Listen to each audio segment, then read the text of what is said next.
Hello, everybody. Thank you for joining us, whether you are joining us from home or on campus. It's a nice day, kind of gloomy, but my name's Anush Mikaelian, and I'm here with Leon McNaught. We are co-hosting the session called Get Started with Zoom. Today, what we're going to cover includes some of the most basic things that you will need to start using Zoom. And I will remind you that we do have a short session and a lot of things, questions might come up. So there's a good chance that we will cover whatever it is that you might be asking about. So definitely wait until the end.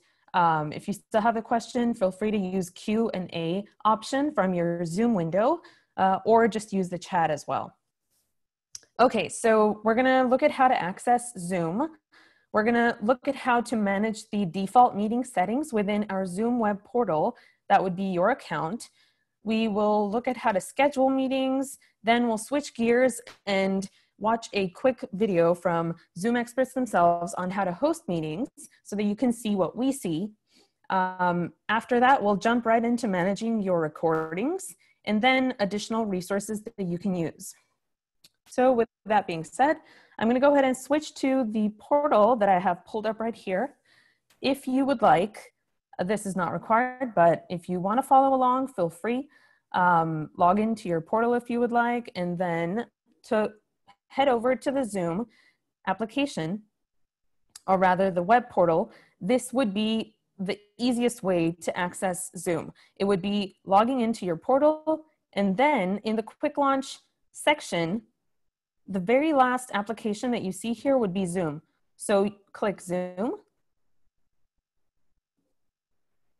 And right away, you will be authenticated into the Zoom web portal. So from this Zoom web portal, it's your centralized account for your settings, your existing meetings. It takes you directly to the view from which you can schedule a new meeting, look at your previous meetings. If I had any meetings scheduled here, which I will in a moment, you can start that meeting from this view as well. So today we'll be focusing on just the meeting section, the settings, and the recordings. So I'm going to go ahead and get started with settings, but before I move on, let me quickly say, whenever you want to download the desktop application, which means once you sign into the desktop application, you don't really have to go to the Zoom web portal anymore. You can just schedule things from directly through the desktop client or join the meetings that you have from there or your email. So if you need to download that, that is in the Zoom web portal all the way at the bottom in their footer where it says download. So when we switch to the settings, I won't be going over everything that we see here because there's a lot. A lot of the basic things that you need for Zoom have already been turned on for everyone globally, but you do have control over some of the features that you want to turn on and off in your own Zoom account. And whenever you change any of these settings, they apply to all the different meetings that you schedule after that. So I do want to cover a couple of different options here that have to do with captions.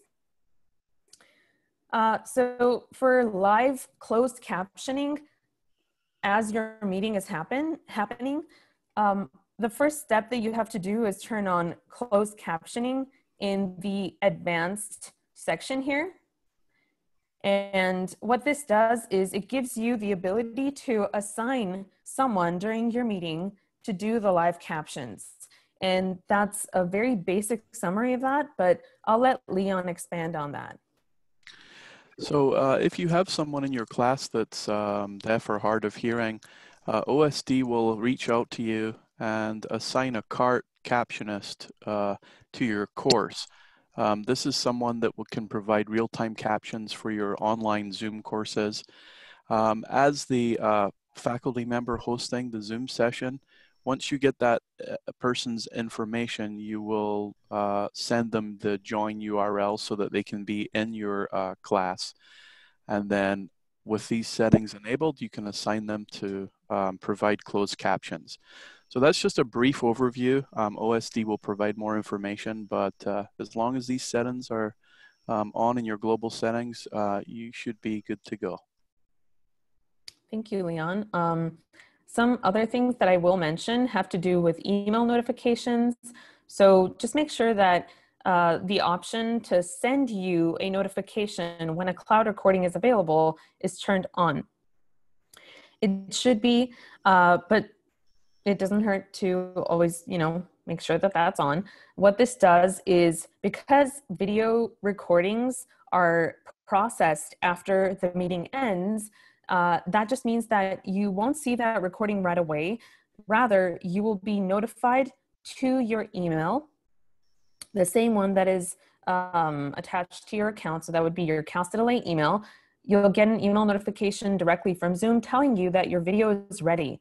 Inside that email notification, what they usually include are two different URLs. A URL for the host to log in, and they get a couple of extra controls, which I'll show you. For example, editing the beginning and the end. And then you get another URL in the same email that is to share with attendees. And so the attendees, they don't automatically get this notification. It's really up to you to edit this video as you need, just the beginning and the end, like trim when it starts and when it ends, and then share it with them manually. Other things that I'll cover here, you do have the ability to assign scheduling privileges to other people. And a sample of what that looks like is right here. You see, I can schedule for one of our other departmental accounts. And, this helps if you need someone to help you out, or, you should probably talk to that person prior to doing this. So, but you do have that option. I'm going to scroll back up.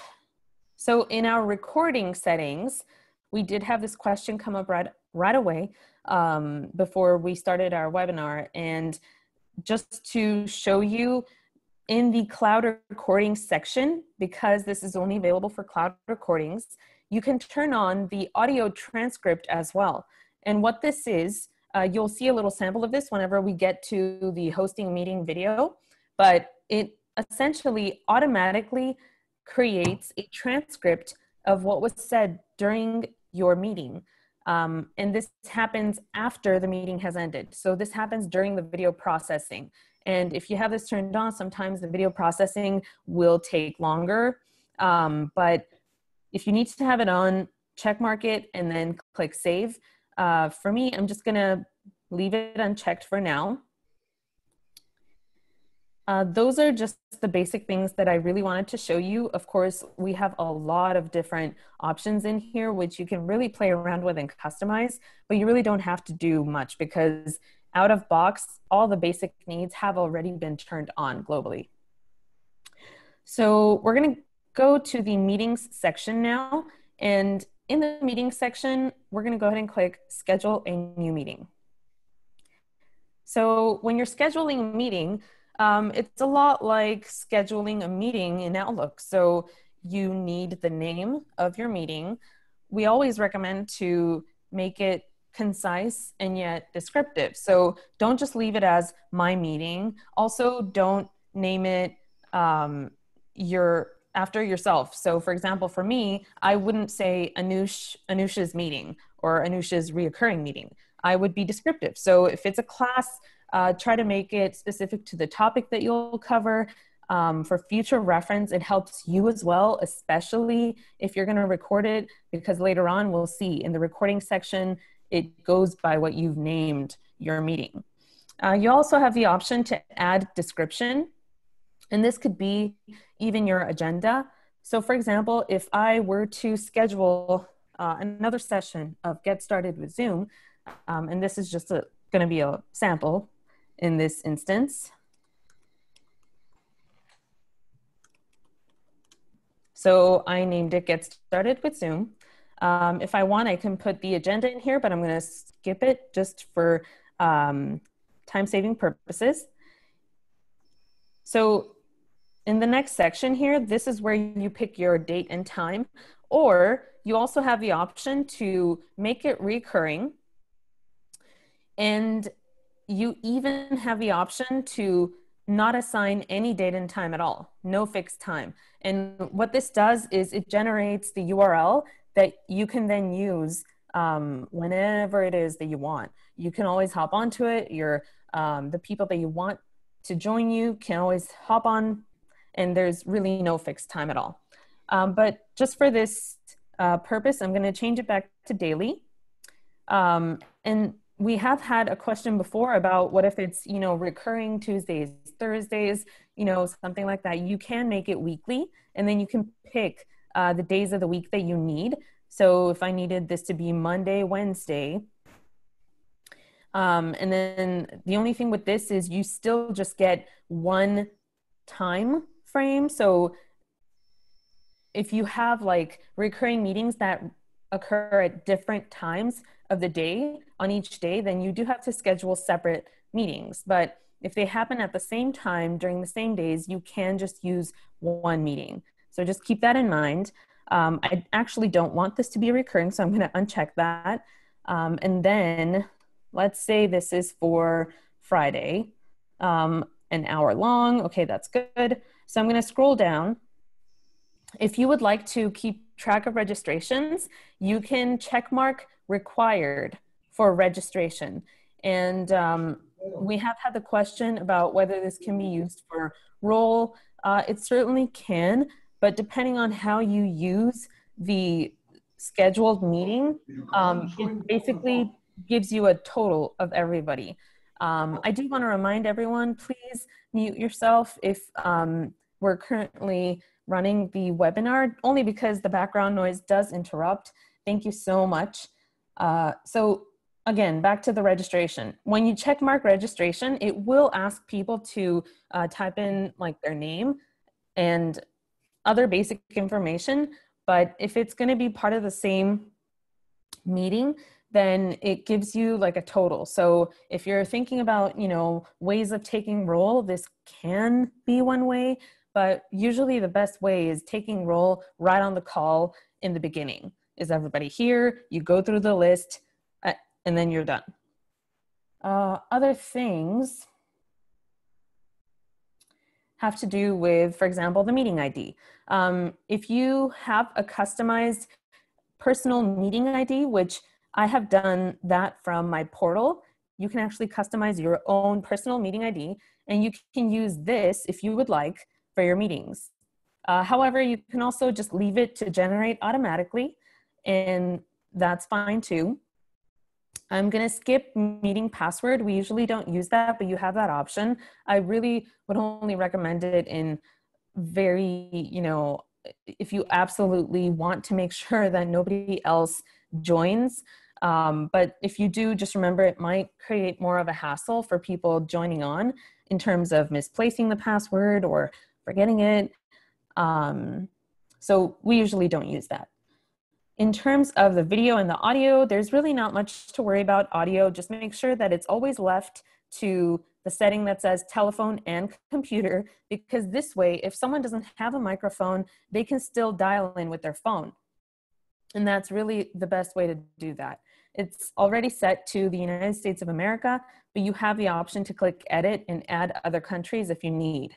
Back at the video options, we recommend to have pretty much everyone's video off from the start. And this is only initially. This doesn't mean that you can't turn it on later on or that your participants can't turn it on later on. It's still really up to them, but this will really help you with any bandwidth issues if you, of course, are not on campus. So just remember that and make sure that they're both off in the beginning. If you really need to use your video in your classes or in your meetings, you can still do that, but at least it gives choice to people.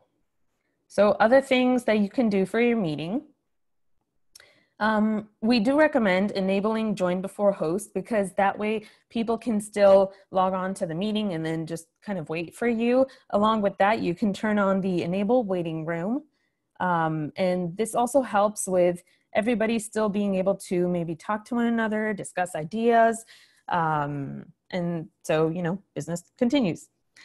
So something else that's a lot like the video options that I mentioned is the mute participants upon entry. This really helps with any background noise that you want to prevent in the beginning.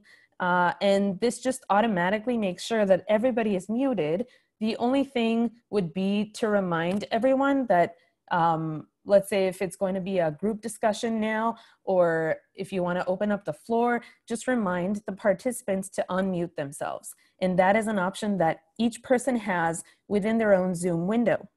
So this just initially mutes everyone. So other things that I do want to mention, you can make sure that only authenticated users can join, which means they would have to have like a Zoom account. We usually leave that unchecked. And last, but certainly not least, recording. So the special thing about our accounts as Zoom Pro users is that we get the option to record to the cloud. And you want to use this every single time, essentially.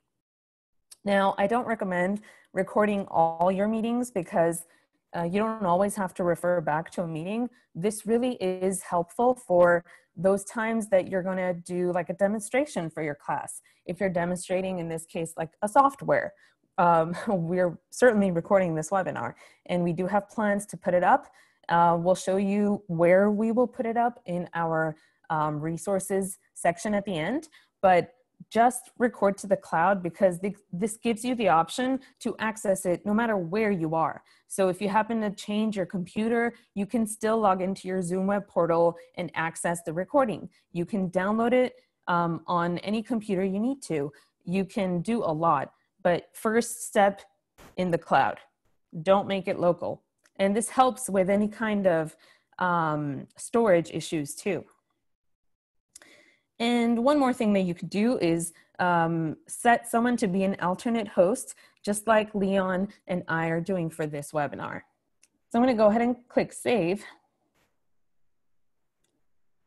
Okay, so on this screen is where you get, and I believe I enabled registration URL. So if you are doing registration, then you can share the URL that you're given.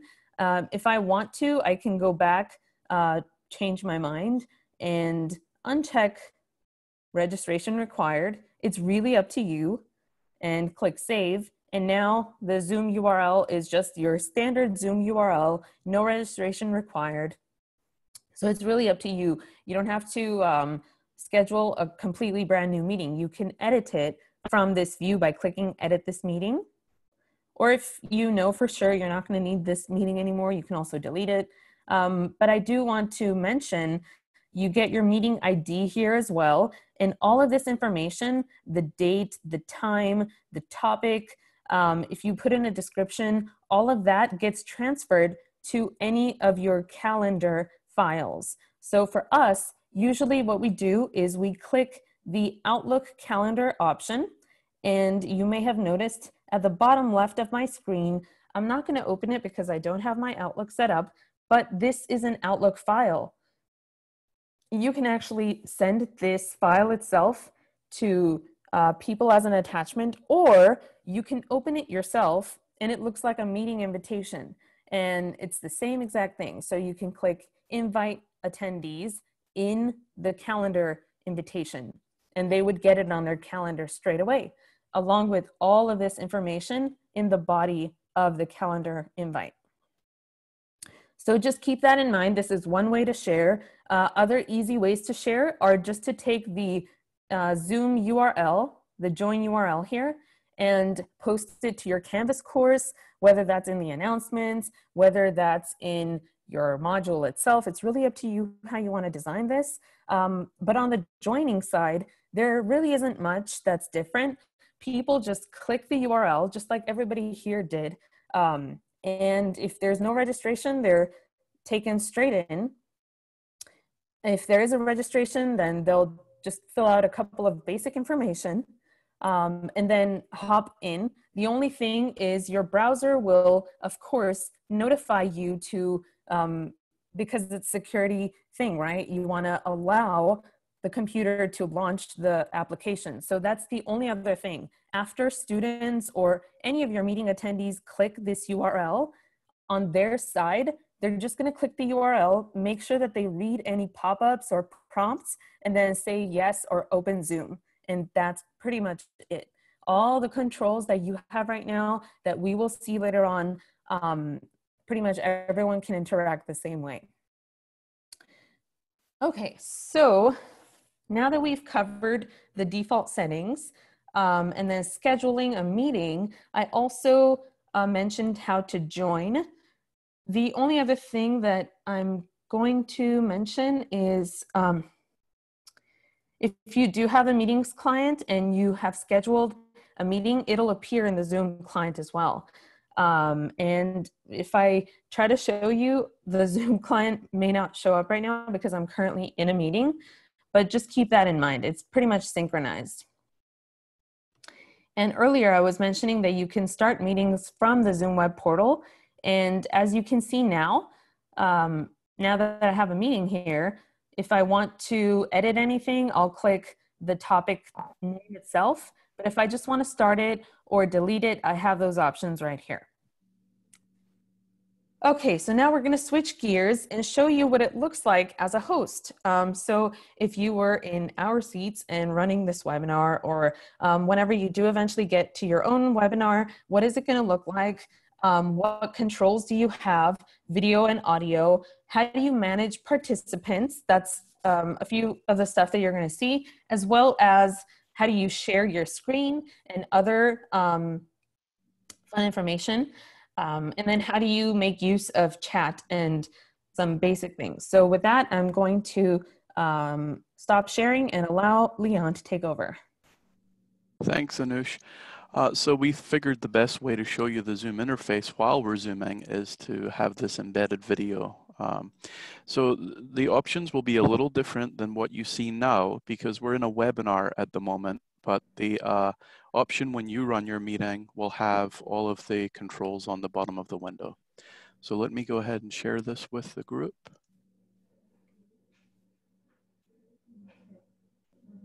Now let's move on to the next part because I know everybody wants to talk about this. So the third part for today is the hosting, and we are going to host a meeting together. I'll go through not all of them, but the most important controls that you see along the bottom here. So we're joined into the session. This is the default layout. And then let's start with a really important one, the audio and video controls. You'll want to know how to use these. And they're right here in the bottom left corner. Audio, that's the microphone icon there. And then the video icon is your camera, of course. And if the red slash is through them, that means that they can't hear you and they can't see you. To turn them on, all you have to do is click one time. So just click, click. Now to the right of the microphone, you'll see the little up arrow. I want to highlight that for you. This is where you select the microphone and the speaker that you want to use for this meeting that you're hosting. But you also can do a guided testing and just make sure everything sounds okay by clicking right here. So test my speaker and microphone, and then Zoom will walk you through it, and you can feel confident about the audio after that. Let's also jump to the right side of the video icon and click the up arrow. I can choose my camera from here. I can open up these virtual backgrounds and play around with those if I want to. And then I can even open up my video settings straight from here. And this is really cool to know how to do this. So click here, and this is my colleague right here, Matt. Now, if I click video settings and I have my camera off, this is only going to be shown to me. And I get to see myself in real time, almost like it's a mirror right here on this screen. So I can check everything, make sure, I look all right, and then come back over here and turn on the camera when I'm ready to turn it on. So I just think that's kind of cool. We have a lot of other fun settings you can play around with, like touch up my appearances here. That one's popular. You also can access the virtual backgrounds from right here in the settings menu. Okay, let's move on to the webcams. So when you're in a meeting, this is probably my favorite view. It's called gallery view. And I like it because you're able to see everybody's face really easily at the same time. So great for those like team meetings, for example. However, if you come up here to the right, the top corner, click speaker view. Now the active speaker is larger, and then everybody else is up here as a smaller thumbnail. And then if you change your mind, you can always go back. So you can switch back and forth as many times as you want, and it doesn't matter. Just wanted to show you this. This is a larger meeting, 25 in gallery view. And then if your operating system can support this view, this is 49 per page. And then you can see all the faces. Okay, let's move on to the next one. This one's important as well, managing our participants. We are going to go back down, and then let's jump over a little bit to this option. And by clicking, I get to see a list of everybody that's in my meeting, and I can see if their hand's up, if their microphone is muted, if they're talking, it'll be the green microphone. I also can see their camera and if that camera is on or off right here. Let's go down here to the bottom right corner. I want to click on the more. And you'll recognize two of these. So the mute participants upon entry, we talked about that. And the waiting room, I can turn those on from right here. And then the other one I wanted to highlight is this one. Locking the meeting is a security feature we have for you. It will totally lock the door to the meeting. Nobody else will be able to join after you have that one checkmarked right there. Let's go up, and if I hover over the name of an individual, I can do quite a few things from here. Lower the hand, put on mute, and then take a look at that more drop down. I'm just going to highlight a few of these. This one at the top, asking someone to start their video, it sends a message to their screen. In Zoom, though, just remember that you cannot turn on somebody's webcam for them. They have to do that one on their own. So that's just something to remember. And then making somebody the host, the only time I would really do this is if I'm leaving the meeting early, because there's only one host per meeting. So maybe I'm leaving early, I've got another meeting, and I want somebody to take over for me, then I'll make them the host before I leave. The one other thing I wanted to show you is right down here. I can allow somebody else to record my meeting, but by default, only the host is given that permission to record. Okay, one more great thing. Let's go down and over here to the bottom left corner. Let's say you hear some noise in the background. You don't know where it's coming from. You can always click this. It will mute all the microphones at once.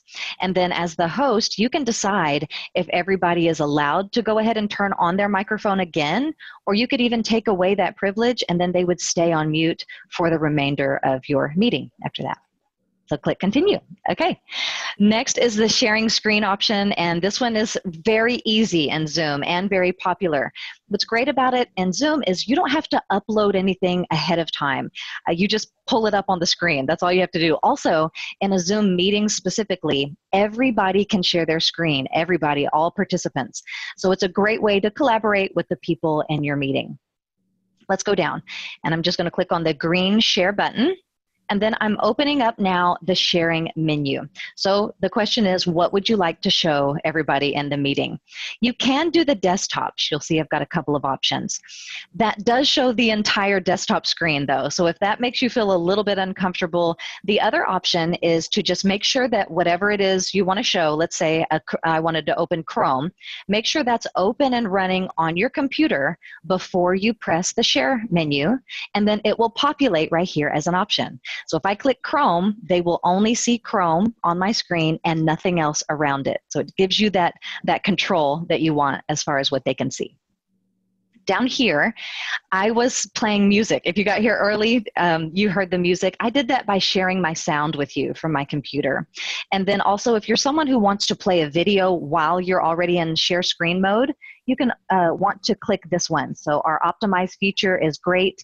It also turns on the sound of the video, and that way they can hear the video from your computer. When the video is done, don't forget to take away your optimize feature. Then let's jump up here. Advanced options. I can share sound only, so nothing visually, just the sound. And then I also could share content from another camera that's hooked up to my computer. This third option up here, files, this is really just a shortcut. That's all it is. So I'm clicking here, it'll take me into Drive, and then I can open up a file to share with everyone there, or show to everyone there.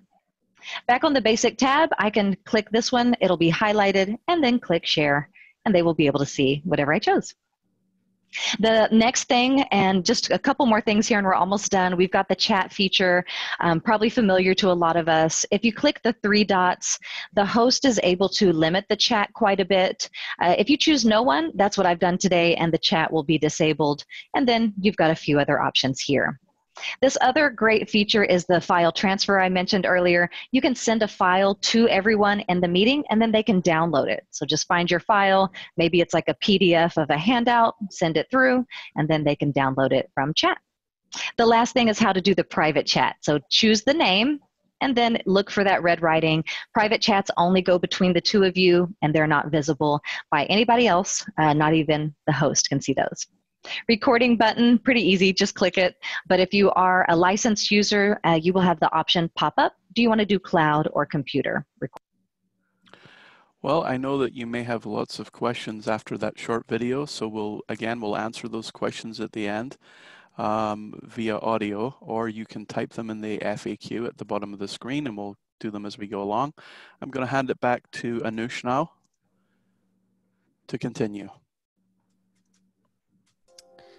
Thank you, Leon. So let me go ahead and quickly share my screen here. All right, so what we saw towards the end there were the options where you can record the Zoom meeting. So earlier when I showed you how to turn it on for what meeting you're scheduling in, so in other words, right when we were scheduling, we had the option to turn it on, right? So what that does is it eliminates the chance for you to forget to record during the meeting. So it essentially records just as soon as you join the meeting. And that can sometimes be better if you know for sure that you're going to want to record that meeting. So really you don't have to turn it on and off from your Zoom meeting itself, but you still have that option if you forgot to check mark it during your scheduling.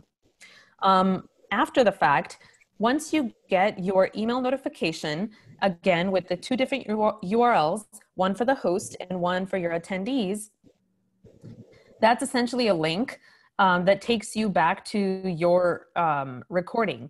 And another view that you can access your recordings, just like you see the ones in my Zoom portal right here. These are all the topics that I've named. This is why it helps to be concise and descriptive. I'm going to go ahead and open one of them. As a host, you have the option to edit the beginning and the end of your video. And even though it sounds like the most basic editing options, it is a lifesaver because so many times in the beginning of the meeting, it's just one-to-one discussions and, you know, as they say, shoot in the breeze. But if you go ahead and click the host URL in the email notification or come here and do as I'm doing, I'm going to go ahead and open this. Let me quickly pause this. Okay, so this is the view that you will be taken to, regardless of which option you do. Email notification as a host, or head over to your portal. Just remember that this video that you record will not be ready right away. You really do have to wait for that email notification. And from here, you can download the files, and the files that you'll download will be the video and the audio. If you have the audio transcript on, just like we saw in that video, that's what it would look like. It'll download the audio transcript file as well, and you can use that to your advantage, whether you're going to post it to YouTube or no matter what it is that you're going to do, or just share via Zoom's cloud. So the editing options are the set playback range at the bottom right corner. It's the scissors icon. If you click that, you'll be able to drag the beginning and the end of your video, and it makes for a cleaner viewing experience because then you don't have to tell people to just move on to a certain time in the video. You can just do that yourself, and then people could just click play. It's one of my favorite things in Zoom. I've already edited this, so I'm not going to make any changes. I'm just going to click cancel. But if you make any changes, remember to click save. And once you make your changes, the URL really doesn't change. It's still the same URL for attendees. So when you've made your changes, I always like to go back, make sure that the changes worked, play it again for myself, and then once I'm verified, then I like to copy the shareable link. By clicking that, it is in the clipboard, which we can't see, but it's copied. So as soon as you paste it, whether that's in your Canvas course, whether that's in an email that you were drafting already, no matter where it is, once you copy the shareable link, all you really have to do is paste it in the text that you were going to send it with. And once people click the link, they'll be able to view it. But on their side, of course, they wouldn't have those editing controls. They would just have play, and then they can also download it if they need to as well. So that covers the bulk of what we wanted to show you so that you can get started. Unfortunately, we don't have enough time to cover all the different things that you can do with Zoom, but if you have any questions, we will try to get to them. We're usually staying on until the very last question, but to finish this off, let me quickly show you your resources. I highly recommend taking down these URLs for yourself if you would like to remember where to do these things. We always get questions about where this webinar will be posted. We certainly will post it, and it's going to live on our IT resources for remote access page. So I'm going to quickly show you what that looks like. I'm opening the URL. And as you can see, this is the web page that we put together. It was also shared in an email by the president. It's linked on our main homepage as well. So if you want, all you have to really remember is our main page, which is calstatela.edu/ITS. And then from there, you would click our main banner at the top, remote access. So right here, we are constantly adding more, but in our Zoom web conference section, just know that we are linking to additional video tutorials. In that page, you can learn how to use the breakout rooms feature. You can learn more about meeting controls. You can learn about a lot of different things in here, even closed captioning.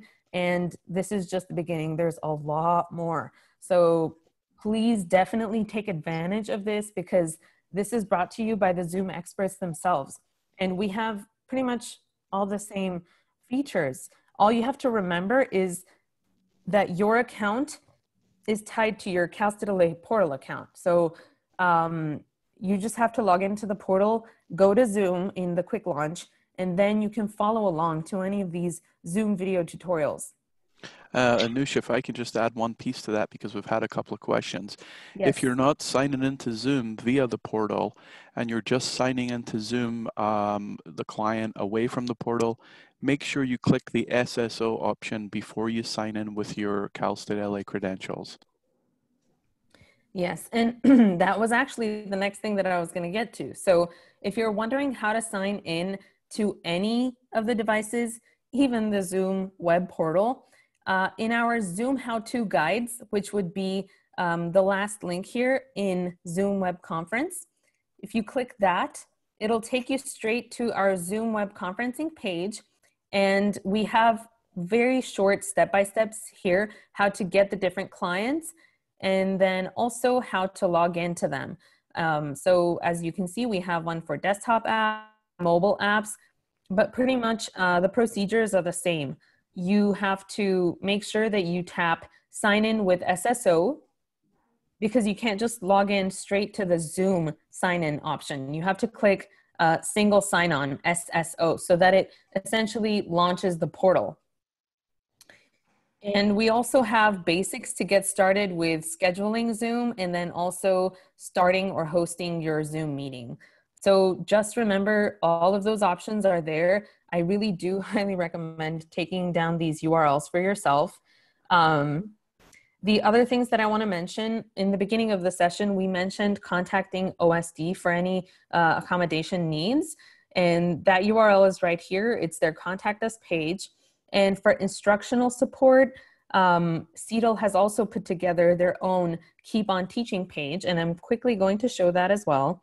I'm sure a lot of you have already been to this page, but if you go to the main CETL homepage and then click the Keep Teaching Using Canvas, they have a lot of information in here as well, including their own instructional, brief instructional guides. So you know, just remember that all of this information is out here for you in the case that, you know, you may not be able to get help from us right away. you have all these options. So take note of these. Again, all the things that we ourselves record will be put on our own homepage on the ITS remote access page. So with that being said, thank you for joining us. If you have any questions, continue to ask us. If you want to just say it out loud, unmute yourself and feel free to speak out loud. Thank you so much. Do you have tutorials on how to schedule exams? When you say schedule exams, do you mean exams using Zoom or Canvas? Canvas, sorry. Oh, for Canvas, that would fall under the Center for Effective Teaching and Learning, CETL, and they do have a lot of instructional guides on how to do all those things. So make sure to take note of their URL right here, and then go ahead to their help section. They also have virtual meetings that you can request with them if you need additional help on setting that up. But yes, that is there too. Thank you for asking. What is the best way to get to call on people in class? Like if you have 40 students, it seems like it'd be a bit chaotic.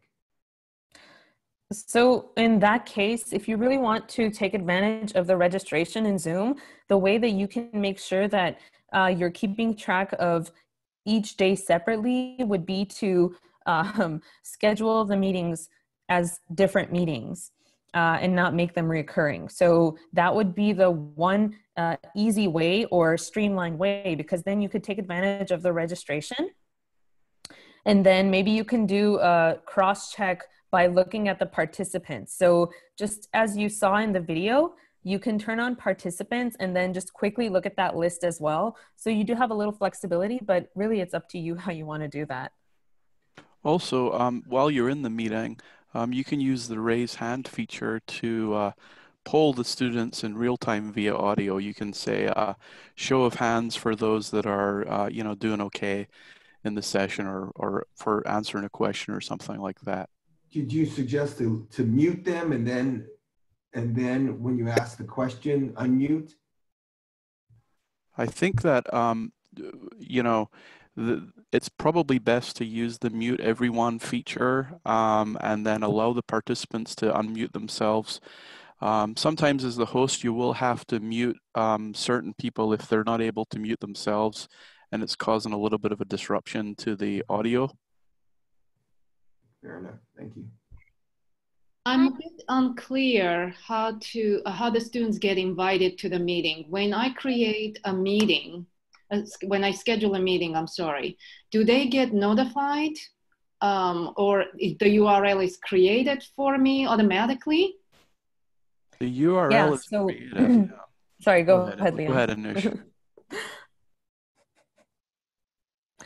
Okay, so when, just as we saw, upon scheduling the meeting, yes, you are given a URL, and it really is up to you how you want to share it. So maybe the easiest way would be to make it an announcement in Canvas, and then just paste that URL that you got inside your announcement, or you can send an email to all the people that you want to join. There's really like multiple ways. You can also download a calendar file that we saw and then invite people that way, because it looks just like a meeting invitation. But then again, some people might not be used to using Outlook for meetings. So really it's up to you. I think the easiest way is to copy and paste the URL somewhere where it could be visible, or just your easiest way to share with them as you usually share things with them. If I want to use a Microsoft Word file, they didn't really go over that. What's the best way to do it? Just show your computer screen, or if you don't want to show your computer screen, is there a better way to do that? So if you want to go over something, regardless of whether it's a presentation or whether it's a file, you do get additional flexibility. You don't have to share your whole screen. For example, if you want to go over certain things with them, whether that's a syllabus or whether that's an important, assignment, document, no matter what it is, you can choose to only specifically share that document and not your whole screen. Otherwise, you can take advantage of the send file function that they also showed. So really it's up to you, but you do have different options for that too. Also, it's good practice to make your files available if you can in advance of the meeting, even although you're covering them in Zoom. You may have some students that are calling in only via audio. So if they have the materials in advance, at least that way they can follow along if they're not actually in the Zoom meeting on the computer. Sometimes I get blocked when I'm trying to get into the portal. And I've checked with IT, they don't know why I get blocked. What happens if I have a scheduled meeting and I cannot get into the portal? So the best way for that would be to, whenever you have time outside of your meeting hours, just make sure that you download the desktop client and you follow our instructions that I showed on our ITS remote access page in the how-to guides. Make sure you do that before your meeting, and then you have the option to schedule meetings from your client as well as launch them, start them, so on and so forth. So the best workaround for that would be to just use the client itself. And then the only other thing that you would have to do is, again, share the URL that it gives to you outside of Zoom client. And then you could do everything in the Zoom client, even pretty much like the settings are in there. Thank you. Mm-hmm.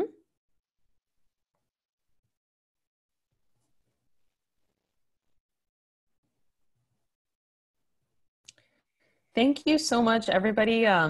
This is our last session, and we have been recording all our sessions, and we will be posting them.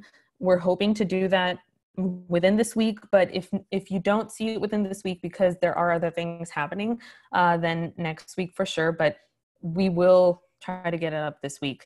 It will be posted to our ITS remote access resources page in the same section where it says Zoom web conference. So that's where we're going to try to, and when we're going to try to post it.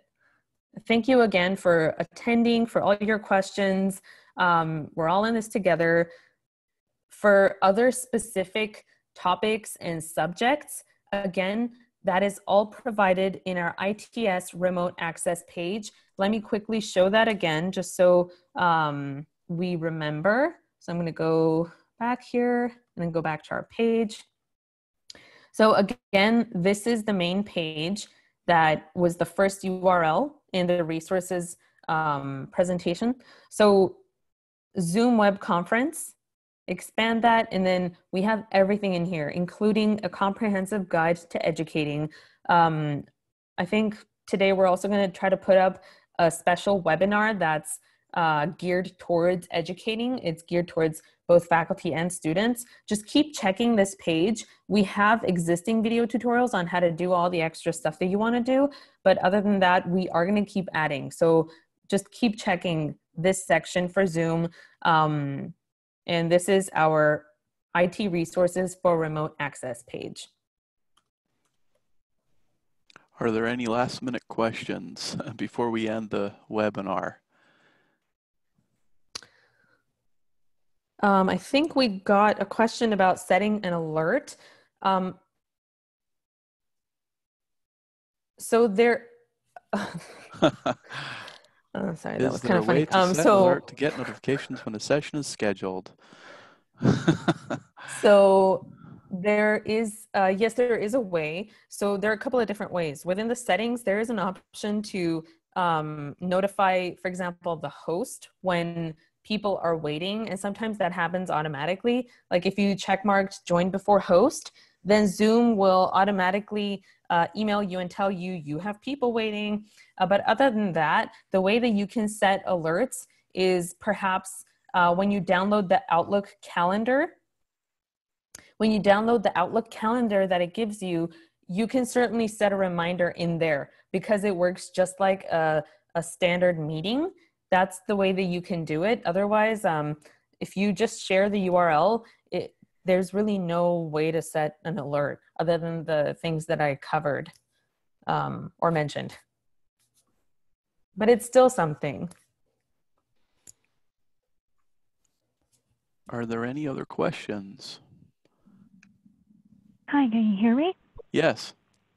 Hi, and just really quickly, in regards to new sessions being posted on the website, I'm sorry if my question wasn't clear. I was wondering if there was ways of placing alerts on that notification.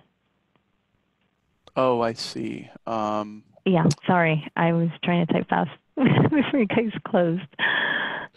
I don't think so. I think it's just a case of checking it frequently. We're going to get that up Okay. as soon as we can.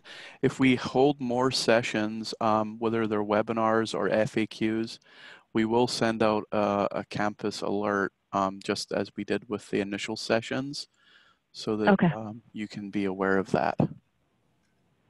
I see. Thank you, and I appreciate everything you guys are doing. No, thank you.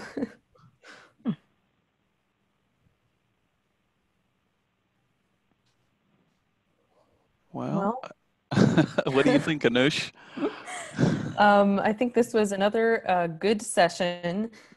And by now we do have enough recordings that, you know, we can share those, and we'll be perfectly fine.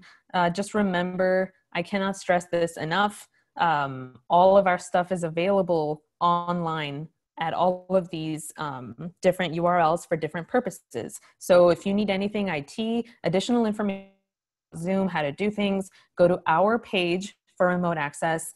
If you want to learn how to do things in Canvas, go to CETL's page for Keep On Teaching. If you need accommodations, contact OSD. Just keep those things in mind. And be open to help your own students as well. On their end, there isn't really much that's different because we all have the same account. And for group meetings, even for them, they can meet with their own groups using Zoom, and they can do everything that we did to schedule their own group meetings. So it's very flexible. And as a viewer, you already saw the controls that you have. So all it takes for them to join is clicking that URL, making sure to read the prompts from their browser, and that's pretty much it. Other than that, if there are any other questions, feel free to ask now or hold your peace, as they say.